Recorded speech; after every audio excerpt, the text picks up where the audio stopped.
Briant Sikorski. I am a financial planner and wealth advisor with Stratos Wealth Partners. I have my screen here, my biography, just to give you a little background of who I am. I see that I am an independent wealth advisor, which means that I have my own company and I am not beholden to any particular product. So I do have the ability to recommend that which is, which solution, which product, which plan, which approach is best for you, and help individuals with their investment goals, personal and business retirement planning, education savings, home purchases, risk management, and self-management planning. So planning, I will implement investment strategies for people, and those will include stocks, bonds, or mutual funds. And I also offer what has been known as socially responsible investing strategies. I mean, if you have a particular moral or spiritual or environmental value, I can help you invest according to that. Entered the financial services industry after a previous career in venture capital and information technology, automotive manufacturing, and I hold a Bachelor of Science degree from the University of Michigan and a Master of Business Administration from Oak University. Enough about me. We're going to talk about long-term care and long-term care insurance. And why is that so important? Well, in the next few pages, we're going to share with you some of the statistics that have significantly changed the landscape when it comes to the not necessarily any more possibility, but probability that many of us will need some type of long-term care. Today's agenda is when is long-term care and long-term care insurance right for you? Some of the most asked questions: what approach might you want to consider and what specific next steps can you take? And towards the end, I'm going to profile just a couple of real life, if you will, product reviews very briefly, just to show you the actual implementation to a couple of suggested strategies.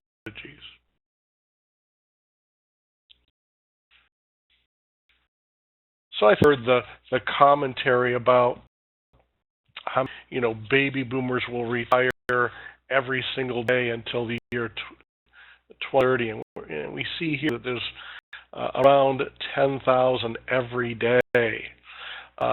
We're finding an increasing situation where healthcare costs are becoming one of our clients' largest expenditures in retirement.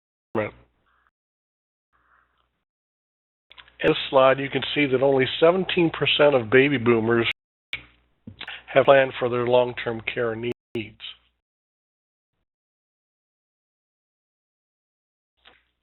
A couple more stats which are kind of interesting. That was done by an insurance company, Genworth, on this topic of long-term care, and 73% said that they wouldn't know what to do. They received a call today letting them know that a family member needed long-term care. Over 90% haven't even discussed key long-term care topics with not only their spouse, children, parents, or even their financial advisor. And 60% of them are uncomfortable talking about long-term care needs with their family.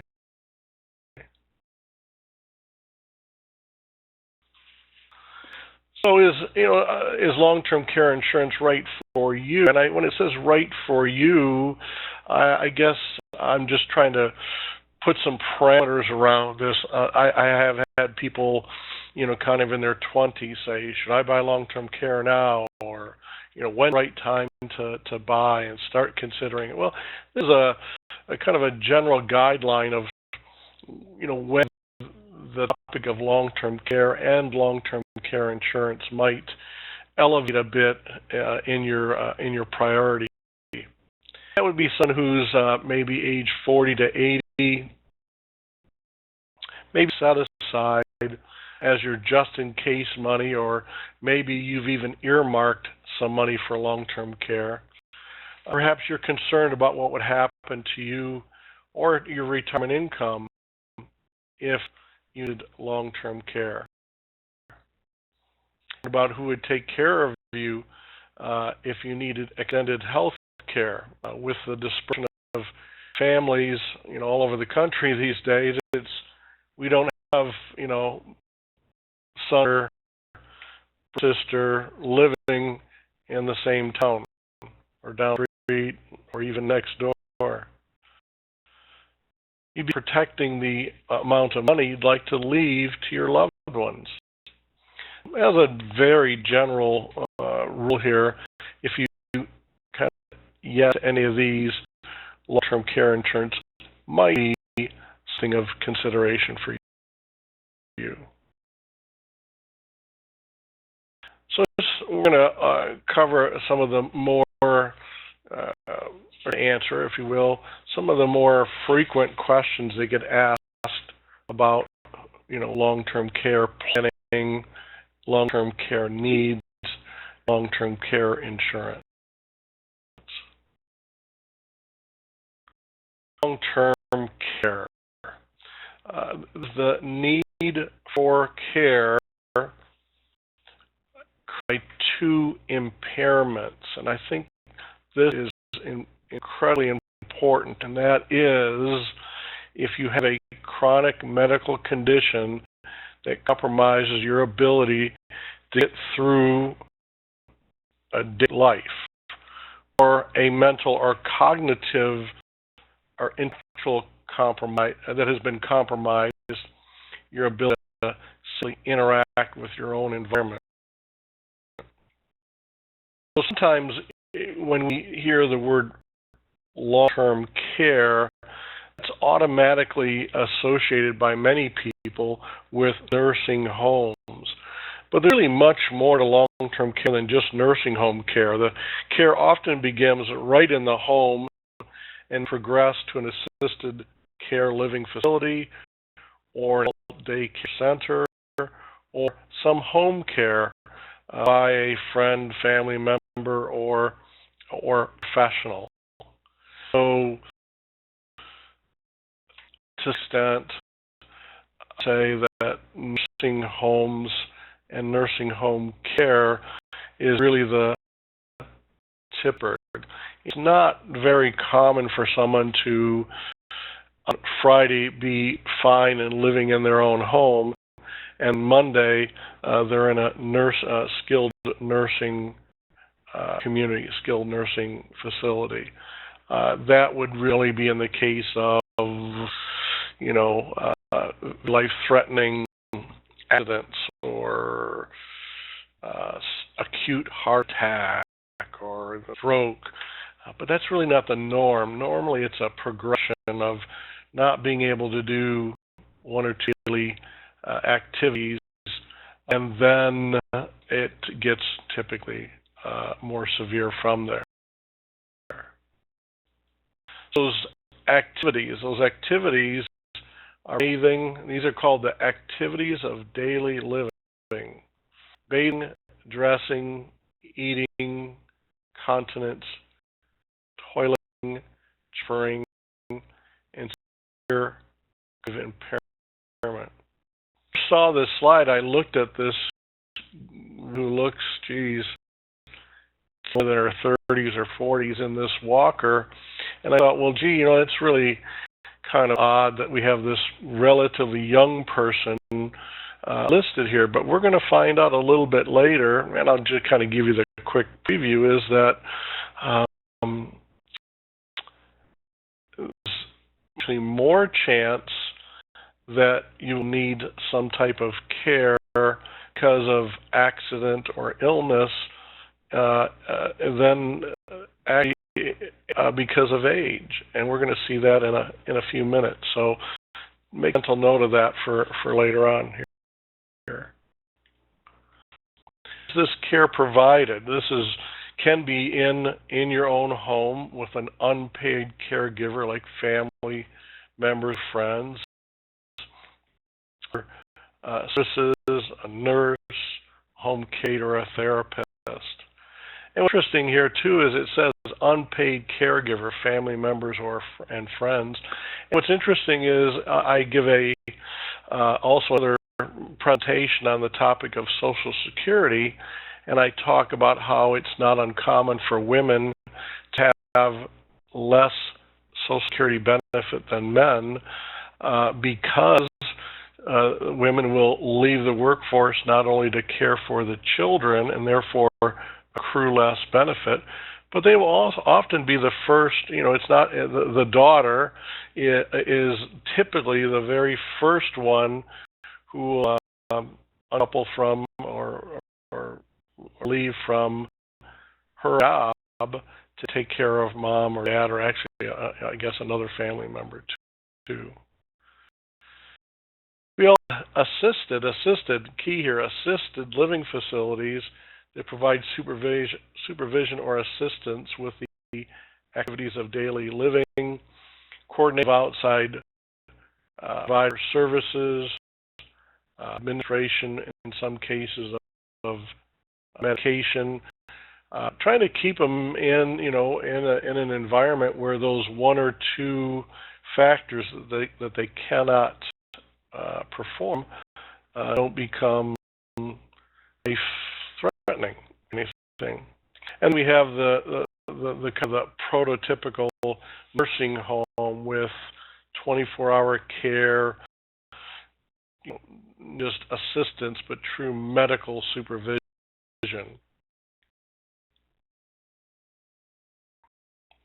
How much does long-term care cost? And so here's just and that's hard to say because it depends upon what level of care is needed. Is private or semi-private room? Is it skilled nursing or is it just assisted? And also prices range widely wide and actually citywide. So it does unfortunately take a bit of time and effort to ferret out some of that information. A little bit of a rule of thumb here. We see that the average stay in a nursing home, again, nursing home, is 2.5 years. That's not being cared for at home. That's not assisted living. And you see that private and semi-private rooms are, $80,000 to $90,000 a year, and an assisted living community where we do not have that skilled nursing care is can be half that price. So this is New Hampshire. Outside of a nursing home, the average length of care outside of a nursing home is 4.5 years. So you can see where, going back to that previous slide, we talk about how it's not uncommon for the care to begin in the home or even an assisted living community for 4.5 years, and then move to a nursing home for remaining 2.5. We can see is about half, 40,000-ish a year instead of 80,000-ish a year. 4.5 years at 42,000 a year would be 189,000, and the average cost of adult daycare is about $70 per day. So if you do that 5 days a week, that's about $17,500 a year.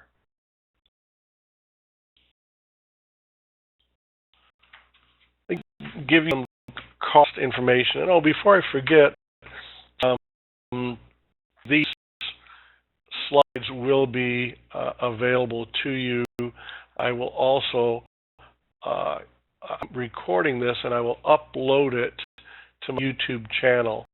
So if you go to BriantSikorski.com and click on my YouTube icon, it will take you to my YouTube channel, and you can then watch these slides at your convenience.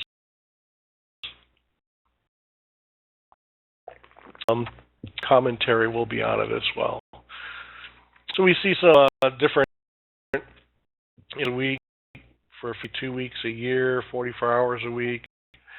We can see some of the different costs here of home services, home health aides, about $50,000 a year.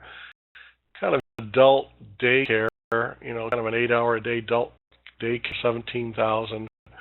Private one-bedroom assisted living, $10,000, and then through nursing to $92,000 to $102,000. Who covers what? Who does what? Well, health insurance only pays for care, and here's the key, where the patient shows signs of improvement. So the objective of the health insurance is to get you out of any health as quickly as possible, and they treat you in the hospital, then move you to skilled nursing, and move you again perhaps to assisted and get you home as quickly as possible. Medicare only covers the cost of long-term care for a period of up to 100 days after you've had a hospitalization of 3 days or more.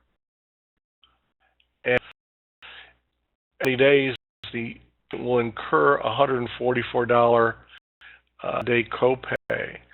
So this happened with my mother in respect is she was in a living, had health issue, went to the hospital, then went to kind of a skilled rehab, and went back to assisted living. Requires a person to be indigent, meaning that they have $2,000 or less in assets, depending on the state, to receive long-term care, and Social Security doesn't provide anything. The whole of Medicaid, we could spend an hour on that all by myself, and I'm happy to chat with anybody if you'd like to contact me, but it gets rather complicated. But to a long story short, Medicaid is only going to kick in if you start out with less than $2,000 in savings, or if you have, let's say you have $50,000 and use the first $50,000 to pay for your care, and when it's down to $2,000, that Medicaid will kick in. The husband and wife situation, it gets even more complicated because then limitations go into effect as to how many money in assets the non being cared for, if that's the word, and many states, because of the cost of this treatment and the aging of the population, are taking much more aggressive means to recover those costs, including placing a lien on your family residence, on your home, that gets paid back to them when the house is sold. So you have a son or daughter or a spouse living in a house, and you have incurred Medicaid expenses, and then you pay. Well, that lien is on that house, and when the resident of that home, whoever it may be, sells it, the first person at the window is the state Medicaid.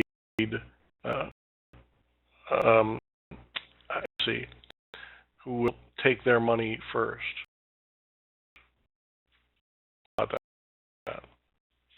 So I always thought this is kind of interesting, is that there's a 100 chance of experiencing a house fire, 1 in 240 of being in a car accident. Here, 1 in 2 of long-term care. Let's be concerned, say 1 in 3.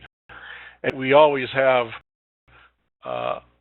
insurance. We always have auto insurance, but not that people have long-term care insurance. Remember I mentioned earlier on about the young-looking woman in the walker. Here it says that 40% of Americans who need long-term care are between the ages of 18 and 60, and that's because of accidents or a stroke at a young age or something like that.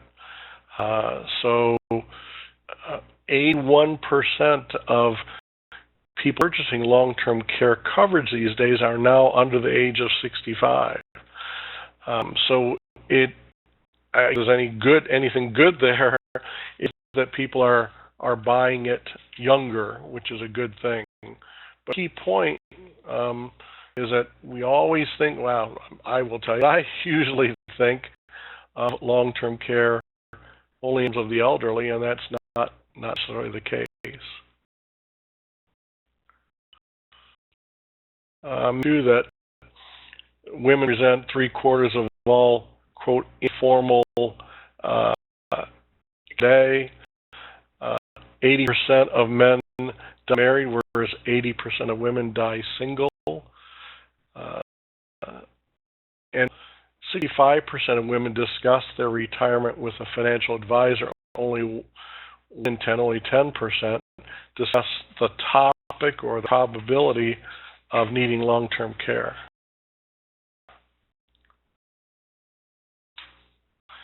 Like anything else,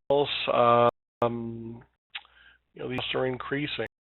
So they're saying here that by 2030, the cost of a semi-private room is expected to be $255,000 a year.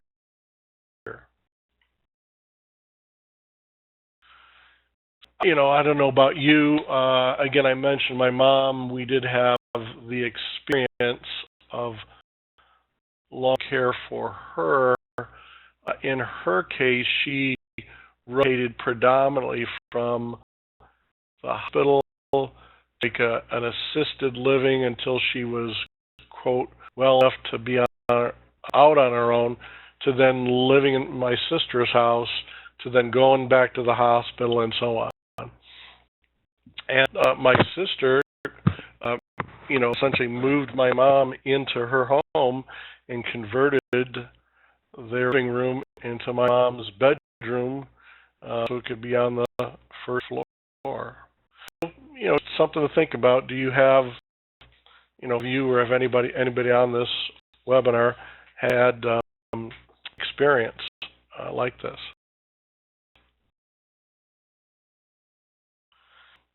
With all these background, let's talk a little bit next about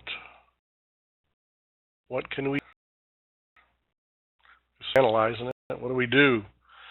Well, it used to be that the only alternative we really had was considered a traditional long-term care insurance policy, and that was the plan that probably most people were familiar with, and it was a bit like, I equate it to like auto insurance. We had ongoing premium payments that you paid every month, quarter, annually, whatever, but you paid the premiums all the time.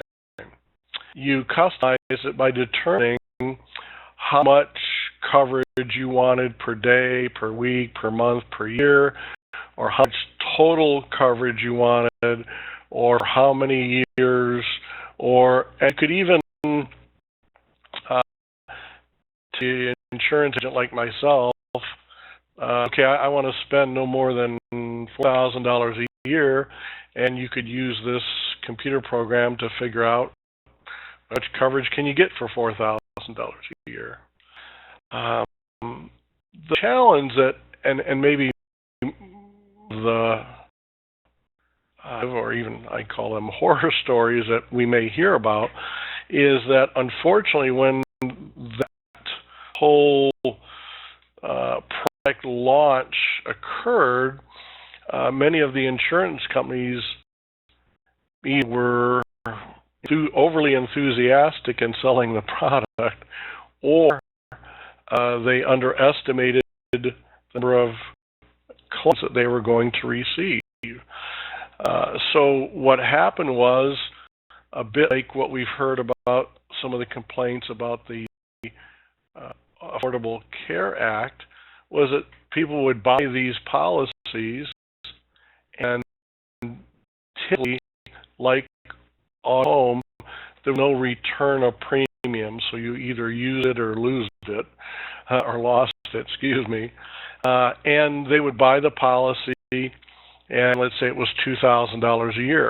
Well, a couple of years would go by, and the insurance company would appeal to the state insurance commissioner for a raise, and they would raise a class of people, and that $2,000 all of a sudden became $4,000. And a few years later, it became $6,000. So that type of policy has really, as I say, fallen out of favor.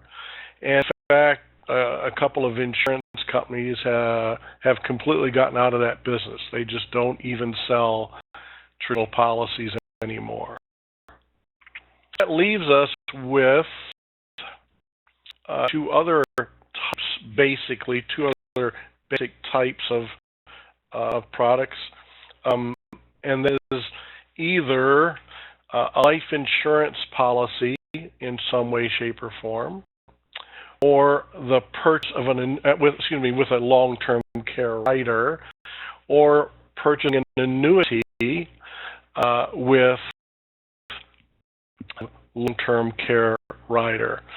And the benefit of this is that if you don't lose it, you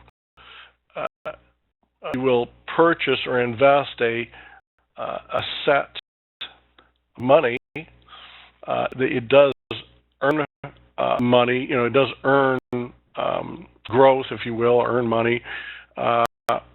Unlike a traditional policy where it just kind of stays there. So look at a couple of here of how these might work.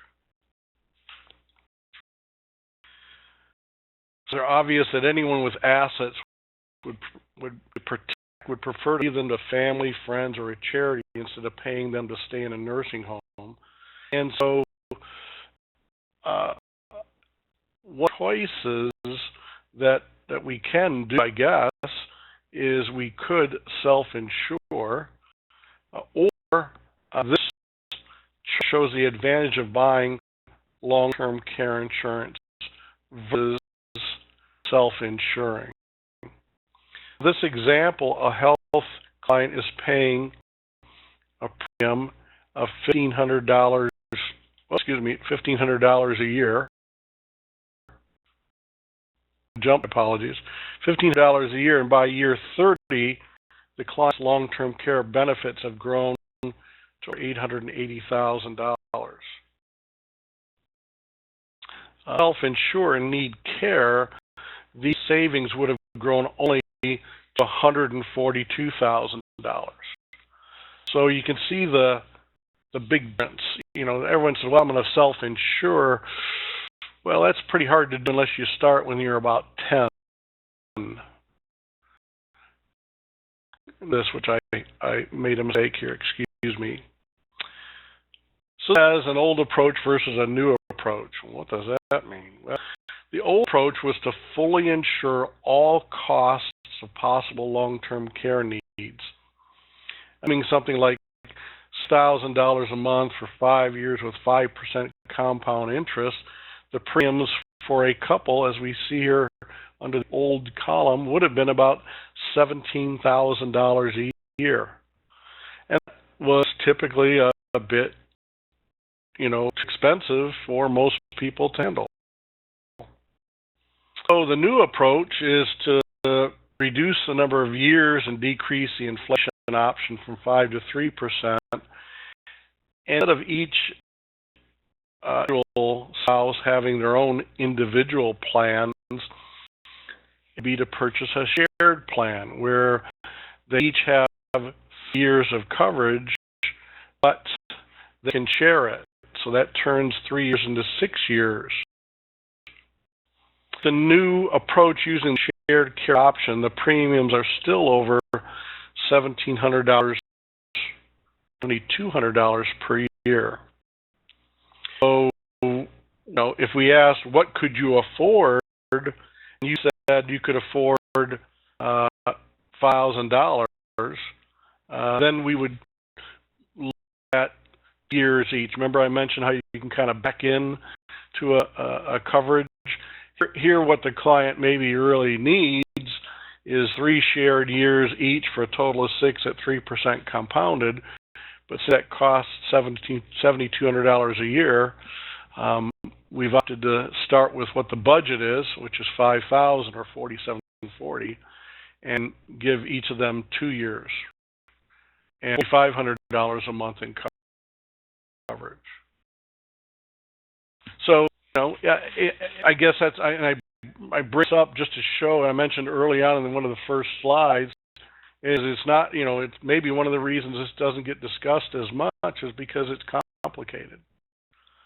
It's like, how much it costs, where do I send the check? So what are buy traditional long-term care insurance? Well, it's a use it or you lose it. You have increases with no guarantees that they won't increase again. You have wait and elimination periods, and it's expensive, and some people just say, well, I'll insure. So here is one of our first hybrids, our alternatives. And this is called life insurance with a long-term care rider. So it's a hybrid. It's trying to do 2 things for you. It's giving you the life insurance coverage you need and long-term care coverage that perhaps you don't expect. In this case, the client pays a premium, typically a single lump sum, or some insurers will offer you the option of paying over, say, like a 10-year timeline. So you pay for 10 years and don't pay again. Premium will buy a life insurance policy with a long-term care rider. If it turns out that the individual dies and long-term care was never needed, then that death benefit goes to the beneficiaries tax-free. If the individual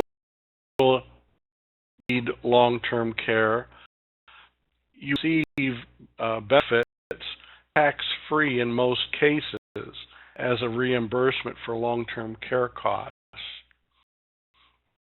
No care is needed. We can see here. So if you need long-term care, get the dollars reimbursed tax-free. If you never need it, then it's tax-free to your beneficiaries. And if you change your mind, you can. It's still your money. So it can provide a money back guaranteed through a return of premium rider. And what is really a fit for? Well, to me, it's really a fit for somebody who definitively has or benefit from life insurance, either because of a death benefit, a special needs child, the desire to leave money to a specific beneficiary, to a charity, but it's really for somebody who really needs long-term care insurance for some reason.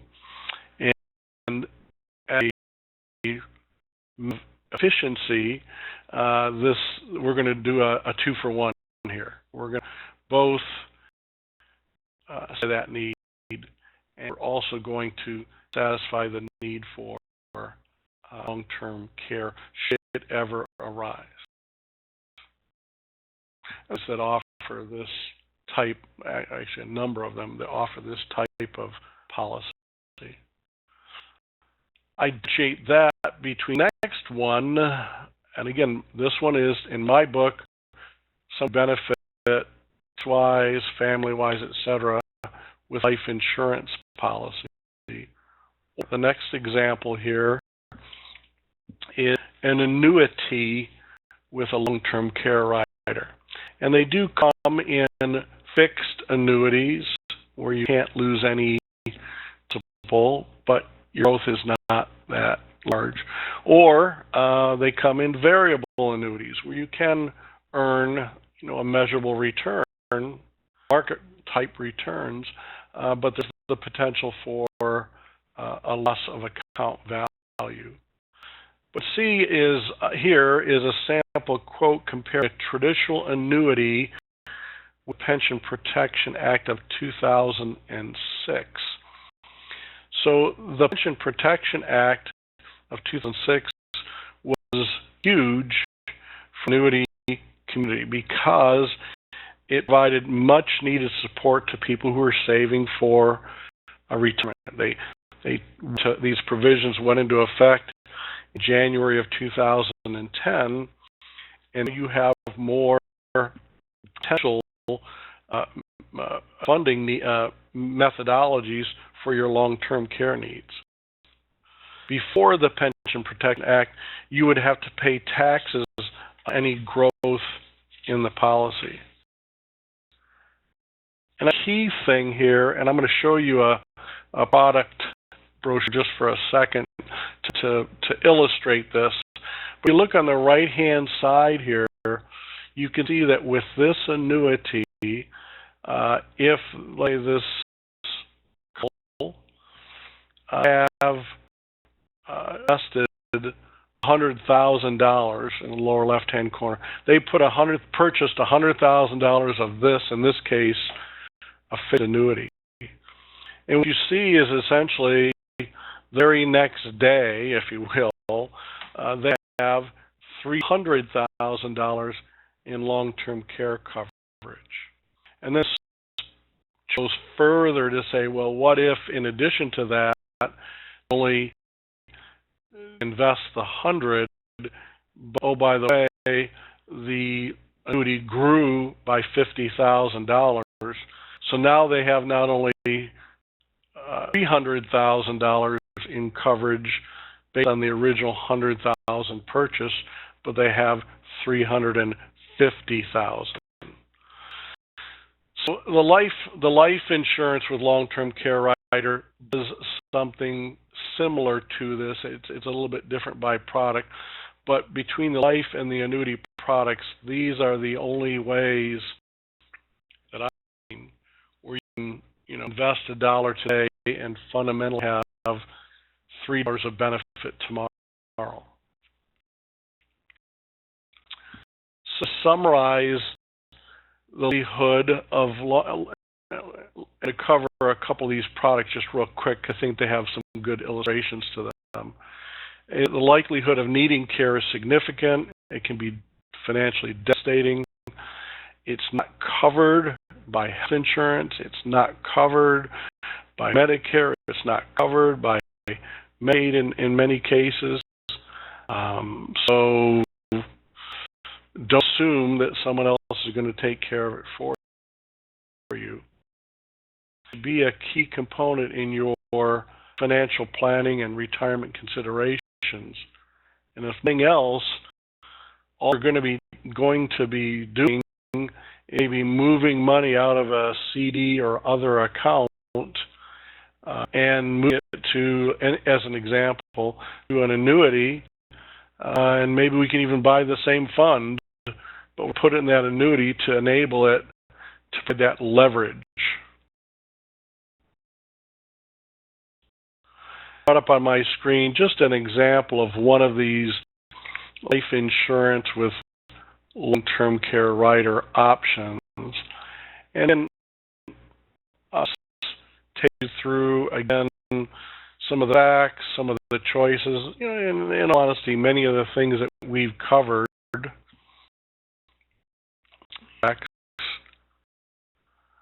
always smiling people. Some options.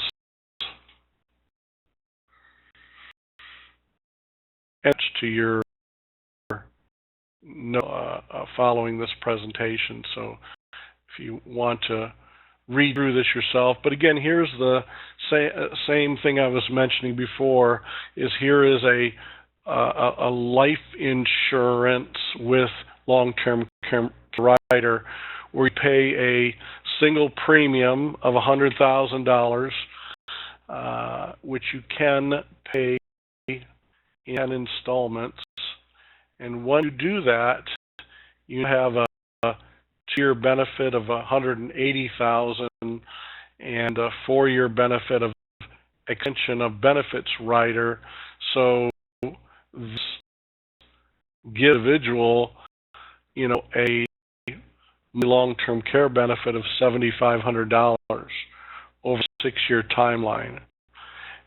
If they were to collect that, they would receive the total long-term care of $41,000.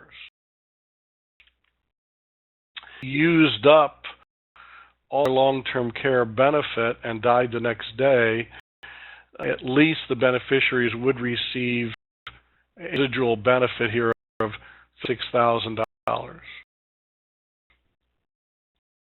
Next slide I brought up is a variable annuity. Variable because we pick the investments and therefore our investment returns can be variable. They can go up and they can go down.